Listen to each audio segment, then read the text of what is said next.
특별히 사도 바울이 고린도후서 1장 1절부터 2절에 보면 하나님의 뜻으로 말미암아 그리스도 예수의 사도된 바울과 이렇게 말하고 있어요. 사도 바울은 하나님의 뜻으로 말미암아 그리스도 예수의 사도된 바울과 형제 디모데는 이렇게 말씀하고 있는 거예요. 바울은 서신서를 쓸 때, 편지를 쓸 때 항상 서두에 이렇게 하나님으로부터 받은 직분에 대해서 정확하게 여기서 기록하고 있는 것을 볼 수가 있습니다. 그런데 여기서 보면 고린도에 있는 하나님의 교회와 또 온 아가야에 있는 모든 성도에게 하나님 우리 아버지와 주 예수 그리스도로부터 은혜와 평강이 있기를 원하노라. 사도 바울이 교회 성도들에게 원하는 원함이 여기 있는 것을 볼 수가 있어요. 사도 바울은 모든 서신서에서 주님으로부터 받은 직분을 정확하게, 자신의 직분을 정확하게 말하고 있는 것을 볼 수가 있습니다. 여러분들이 정말 구원받았다면, 정말 하나님의 사람들이라면 하나님으로부터 직분을 우리는 받았습니다. 하나님이 우리에게 직분을 주셨습니다. 그가 혹은 사도로, 혹은 선지자로, 혹은 복음 전환자로, 혹은 목사와 교사로 주셨습니다. 각각 은사를 받은 대로 하나님의 각양 은혜를 맡은 선한 청재같이 서로 봉사라 각각 은사를 받았습니다. 우리가 한 몸에 많은 지체를 가졌으나 교회 안에 많은 지체, 직분이 있습니다. 은사가 있습니다. 이 모든 직분이 다 다르다고 말하고 있어요. 그래서 우리가 한 몸에 많은 지체를 가졌으나 이 모든 지체가 같은 직분을 가진 것이 아니니 이와 같이 우리 많은 사람이 그리스도 안에서 한 몸이 되어 서로 지체가 되었다. 이렇게 성경은 말하고 있습니다. 예수를 영접하면 주님은 우리에게 은사를 주십니다. 직분을 부여하십니다. 눈으로서, 코로서, 귀로서, 입으로서 이것을 우리는 알아야 됩니다. 구원받은 우리로서 제일 중요한 게 뭐냐면 하나님이 나에게 주신 은사가 무엇인가, 하나님이 나에게 맡기신 직분이 무엇인가를 아는 것입니다. 그래서 이것을 알고 발견하고 주신 것으로 이 세상을 사시는 분들을 성경은 복 있는 자라고 얘기합니다. 그분들이 축복을 받은 분들입니다. 그렇다면 이 직분을 통해서 우리는 어떻게 살아야 될 것인가? 이 말씀입니다. 이 직분을 가지고, 이 직분은 거룩한 직분을 우리가 받았는데 이 직분을 가지고 어떻게 살아야 되는가? 1절을 보겠습니다. 그러므로 우리가 이 직분을 받아 긍휼하심을 입은 대로 낙심하지 아니하고, 여러분들 이 거룩한 직분을 받은 우리들은 아주 가장 중요한 게 있는데 낙심하지 말아야 된다는 것입니다. 낙심하지 말아야 된다는 거예요. 오늘 말씀은 지난주 전한 말씀과 이어집니다. 사실은 정말 예수를 믿으면 낙심할 수가 없습니다. 믿음이 떨어질 때 낙심하는 거죠. 그래서 낙심하지 말라고 성경은 말하는 것입니다. 왜냐하면 우리는 직분을 받았기 때문에 그렇습니다. 그래서 주님의 일을 하는 거룩한 직분을 받은 우리들이기 때문에 우리는 믿음이 떨어지면 안 돼. 믿음이 떨어진다, 니콜, 낙심한다 이 소리입니다. 왜냐하면 지난주 말씀을 받은 것처럼 우리 구원받은 우리들 성령 충만한 삶을 산다 하더라도 우리 모두에게는 고난이 오고 환난이 오고 핍박이 오고 어려움이 오게 되어 있습니다. 특별히 복음을 전하는 일을 하게 될 때 사탄은 우리를 어렵게 만들고 낙심하게 만들어서 그 복음 전하는 일을, 주님의 일을 포기하게 만듭니다. 이럴 때 우리가 인간의 방법과 인간적인 수단을 동원하여 주님의 일을 하려고 할 때가 너무나 많죠. 사실 이 시대의 교회가, 거기가 많은 분들이 저도 때때로 주님의 방법이 아닌 인간의 방법과 인간의 수단으로 교회가 걸어가고 있는 건 아닌지, 좀 많은 부분이 성경과는 관계가 없는 것을 우리는 알게 됩니다. 그러나 성경은 말하고 있습니다. 우리들이, 하나님은 어떠한 경우에도 하나님만을 의지하고 그리고 이 땅을 살아갈 때 담대하게 나갈 것을 우리에게 명령하고 있어요. 그래서 사도 바울은 바울뿐만 아니라 함께 동역했던 주님의 일꾼들은 복음을 전하는 직분을 감당할 때 너무나 많은 고난과 환난과 핍박을 당하였던 것을 우리는 볼 수가 있습니다. 특별히 고린도후서 11장 23절부터 27절에 보면 사도 바울이 주님의 일을 하다가 당한 고난이 거기에 열거되고 있는 걸 볼 수가 있어요. 수고를 넘치게 했다고 그랬습니다. 쓸데없는 수고가 아닙니다. 참된 수고를 아주 넘치게 했습니다. 감옥에 갇히기도 했다고 그랬습니다. 지금은 감옥에 갇혀도 에어컨이 나오고 히터가 나옵니다. 밥을 줍니다. 옷을 줍니다. 그러나 2000년 전에는 감옥에 갇혔을 땐 줍니다. 근데 정말 복음을 증거하다가 그는 감옥에 갇히기도 합니다. 매를 수없이 맞았습니다. 매를 수없이. 여러분들 매 맞는 거 이렇게 그냥 생각하지만 누가 내 얼굴에 침을 뱉어보세요. 견디지 못합니다. 잠을 잘 수 있어요? 못 잡니다. 견디지 못해요. 화가 나서. 내 인격을 무시했다 이거죠. 전 기억합니다. 우리 교회 오래전에 한 두 형제가 서로들 간에 문제가 생겨서 대화를 안 했어요. 그러다가 말씀을 전했는데 그 말씀이 타치가 돼가지고 예배 끝나면 이 형제에게 가서 화해해야 되겠다 해가지고 끝나면서 저기서 걸어 나가면서 가서 손을 악수를 하려고 이렇게 하니까 상대방이 이것을 거부하면서 뺨을 그냥 때려버렸어요. 주위에 사람들 나갔는데 많이 봤죠 이걸. 여기 보신 분들 계실 거예요. 뺨을 때린 거예요. 그 주위가 갑자기 싸늘해졌죠. 이런 일이 우리 교회 처음이니까. 그러니까 이거 비상에 걸린 거죠. 결국 이분들이 회복이 안 되더라고요. 참 회복하는 게 쉽지 않아요. 결국은 맞은 분도 나가고 때린 분도 나갔어요. 그리고 때린 분은 몇 년 전에 일찍 이 세상을 떠났습니다.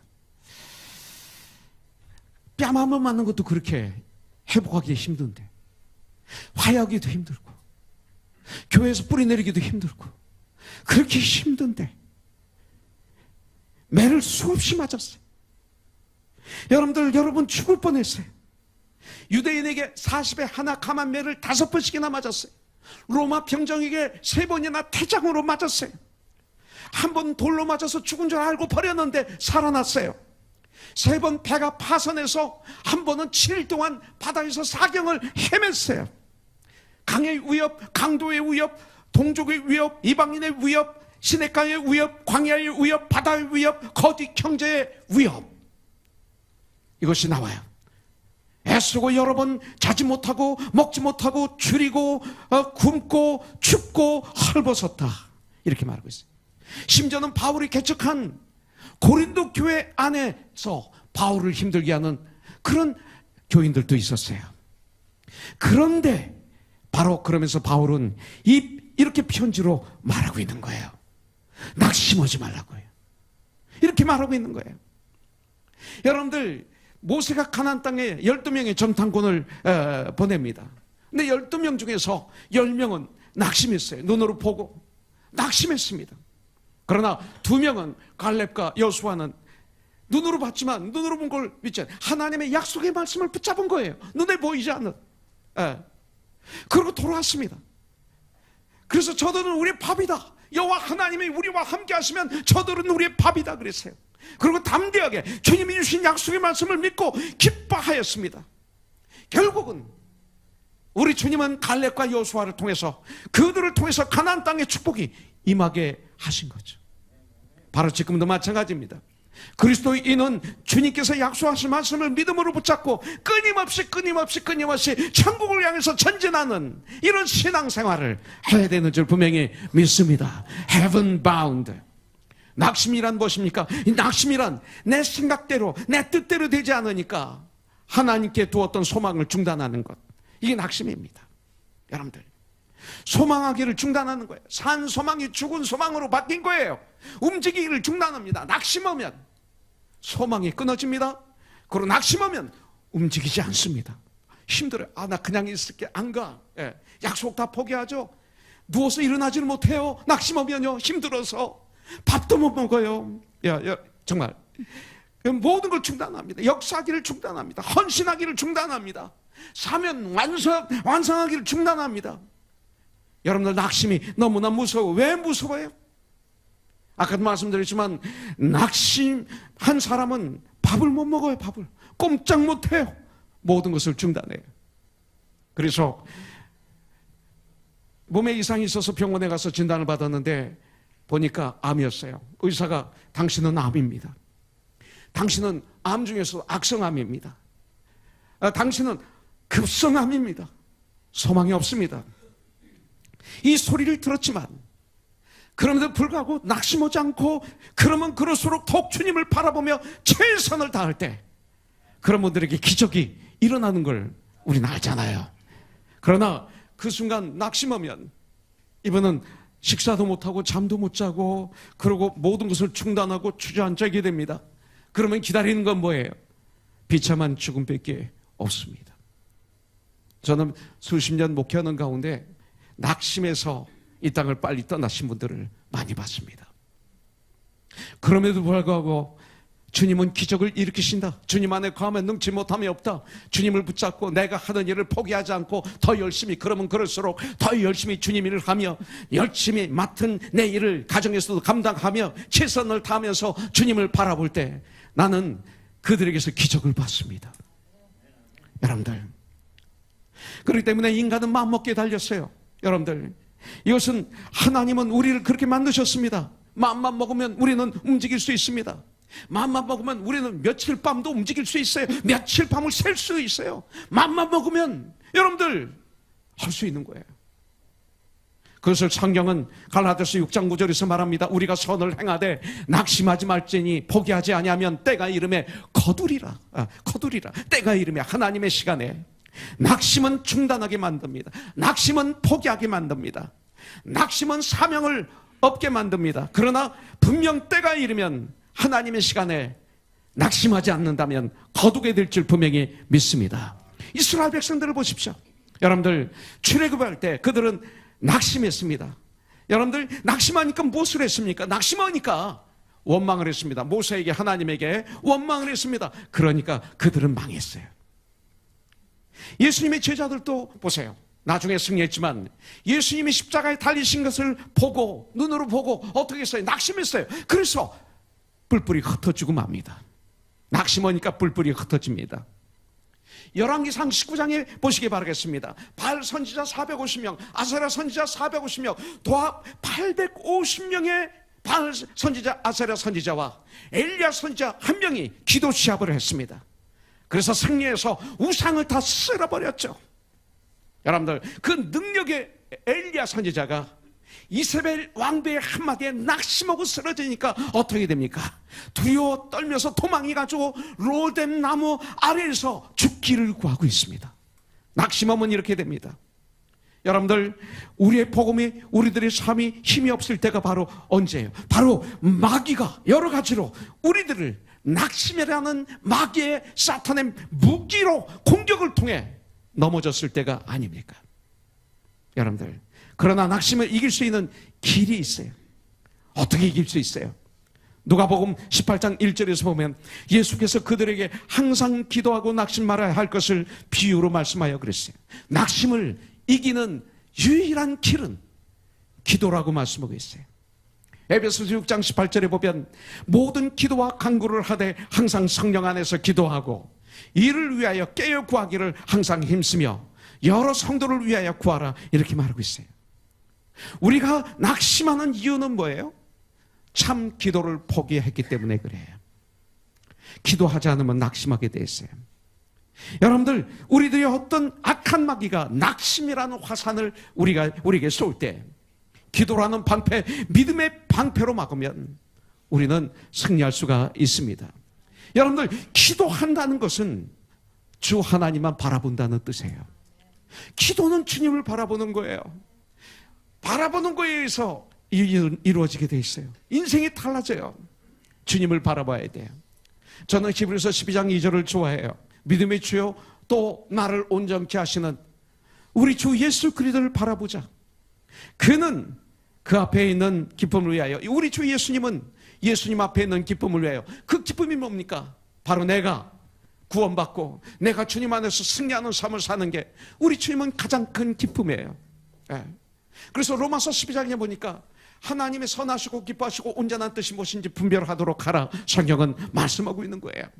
저와 여러분들이 죄악에서 헤매던 우리들, 거기서 걸어나와 주님 앞에 숨으로 말미암아, 예수님이 십자가에서 죽으시고 부활하심으로 말미암아 주님을 믿음으로 우리가 죄 용서를 받고 구원받고 영생을 얻고 하나님의 자녀가 되는 것, 우리 주님이 제일 기뻐하세요.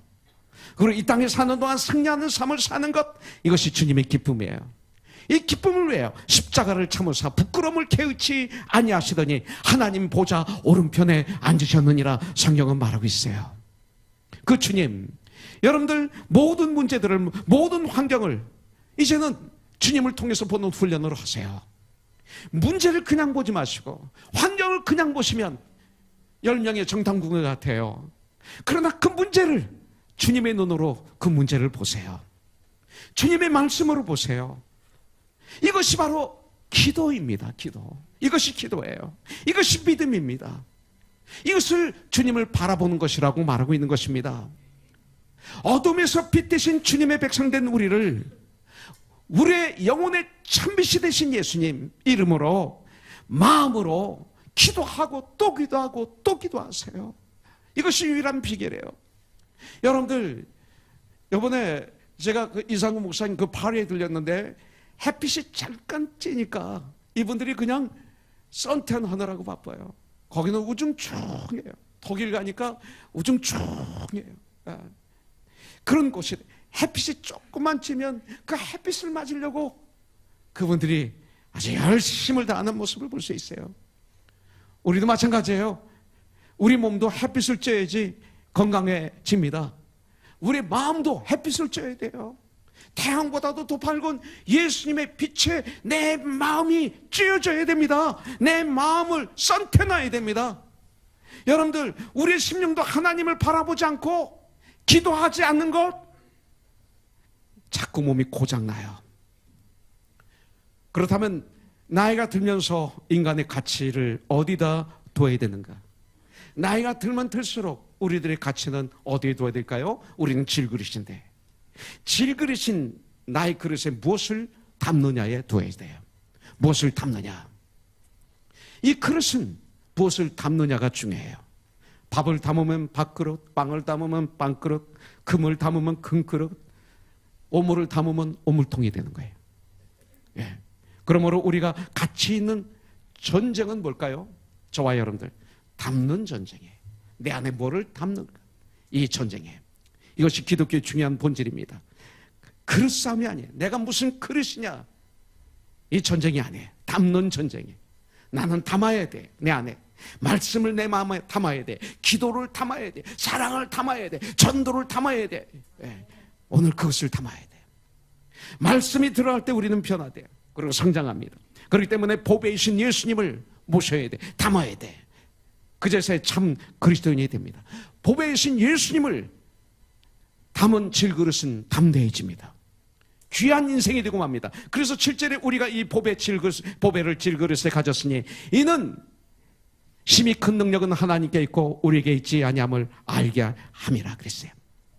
보배이신 예수님을 담아야 돼. 이 얘기는 내 중심에 모셔야 돼요. 그러면 되는 거예요. 질그릇 같은 내 마음 중심에 보배이신 예수님을 담아야 돼요. 모셔야 돼요. 내 삶의 참 주인으로, 나의 구원자로 계속 담아야 돼요. 말씀을 계속 담아야 돼요. 그래서 우리는 큐티를 하는 거예요. 복음을 담아야 돼. 기도를 담아야 돼. 사랑을 담아야 돼. 그럴 때 8절 9절이 우리 말씀이 되는 거예요. 그렇게 되면 우리가 사방으로 우겨쌈을 당한다로 끝나는 게 아니라 우겨쌈을 당하여도 쌓이지 않는다. 답답한 일을 당한다가 아니라 답답한 일을 당하여도 낙심하지 않는다. 박해를 받는다가 아니라 박해를 받아도 버림받지 않는다. 거꾸로 틈을 당한다. 패배한다가 아니라 거꾸로 틈을 당하여도 망하지 않는다. 이렇게 바뀌는 거예요. 왜냐하면 우리는 사방이 막혀 있지만 우위가 열려 있기 때문에 우리가 어디를 가나 항상 사방에 우겨쌈을 당하는 상황에 놓일 수 있어요. 위기에 빠질 수가 있습니다. 그러나 우리의 위가 열려 있기 때문에 사도행전 16장에 보니까 바울과 실라가 빌립보 감옥에 갇혔어요. 왜 갇혔습니까? 좋은 일을 하다 갇혔어요. 귀신 들린 여종을 고쳐줬는데 오히려 감옥에 갇혔어요. 매를 맞았어요. 고문을 당했어요. 먹지를 못했어요.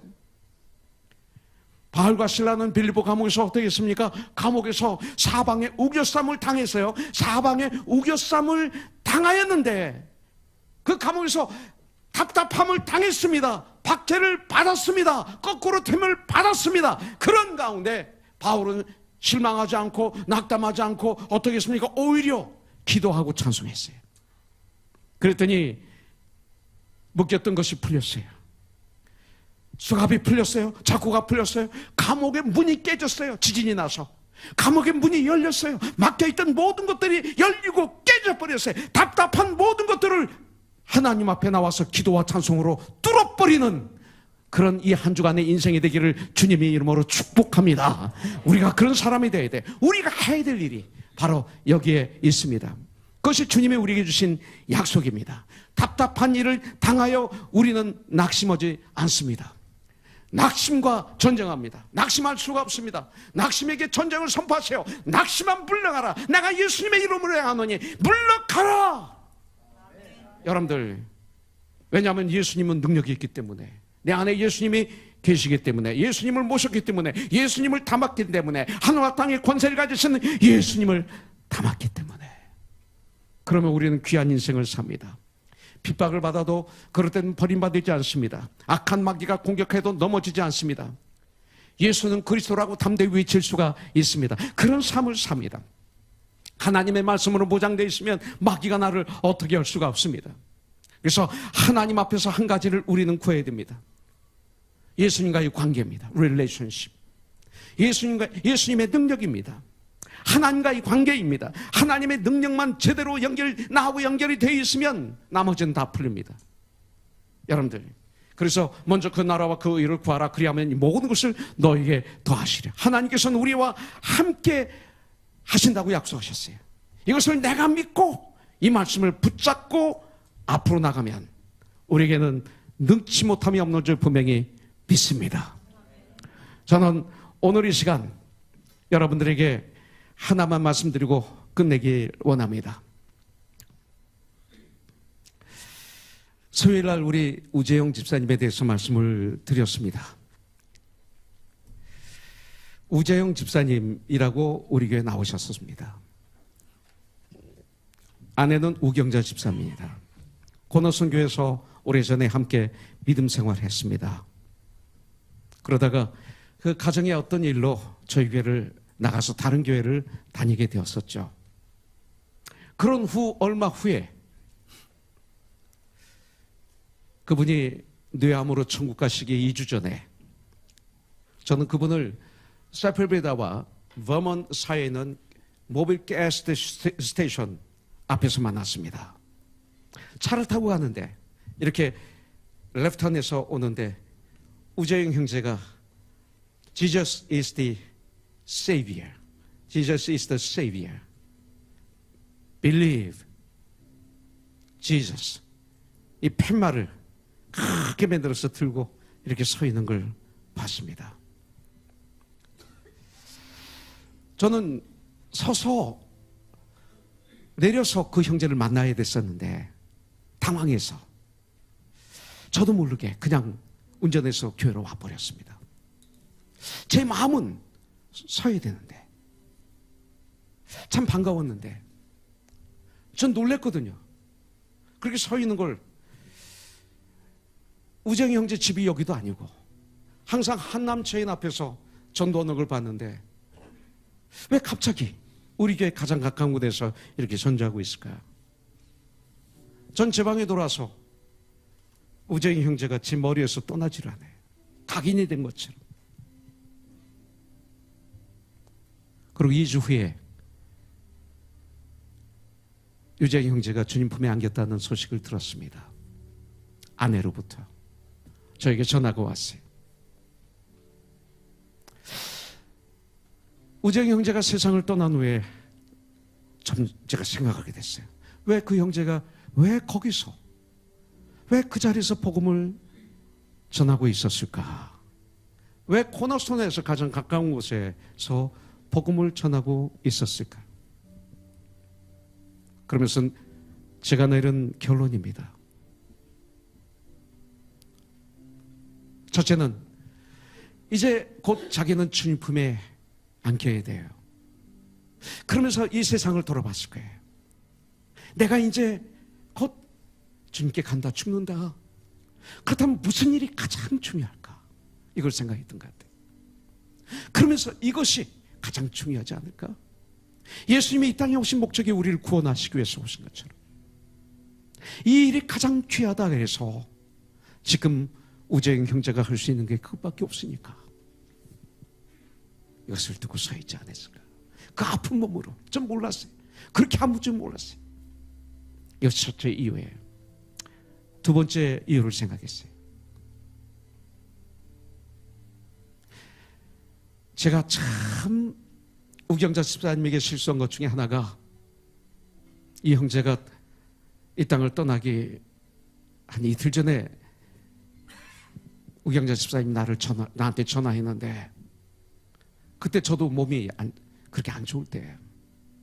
제가 투병할 때이기 때문에 수술을 끝내고 힘들 때였습니다.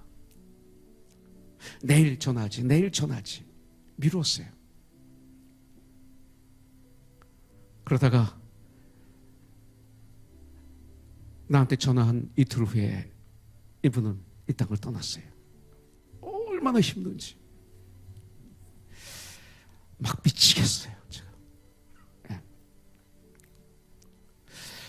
그런 가운데서도 생각했어요. 왜 그 앞에서 했을까?